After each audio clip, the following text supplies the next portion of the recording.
প্রস্তাবগুলো পেয়ে যাচ্ছে আপনার হচ্ছে শ্মশানঘাটের বুড়িগঙ্গা নদীর পার হয়ে যে হাটটা আছে সেই হাটের মধ্যে কিন্তু দেখতে পাচ্ছেন আপনারা অসংখ্য মানে বিগ বিগ সাইজের গরুগুলা। এটার দাম কেমন চাইবে? এটা তো লোক নাই মনে হচ্ছে এখানে। আমরা আসলে সকাল টাইম আসছি তো এখন, যার জন্য আসলে ওইভাবে তেমন একটা ভিড় নাই লোকজনের।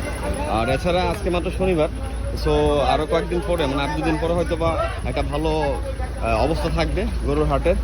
দাদা এটার দাম কেমন চাইতেছেন? 450 মানে 4.5 লাখ না? কত হলে বিক্রি করতে পারবেন এটা আইডিয়া?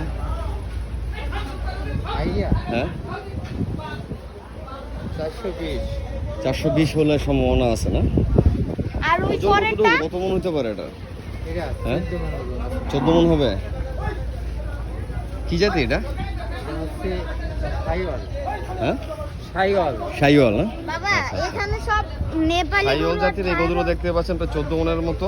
এটা হচ্ছে 3.5 বলছিলেন, 4.5 বলছিলেন না? 4.5 বলছে, মোটামুটি 4.20 হলে হয়তো ছাড়া সম্ভাবনা থাকতে পারে।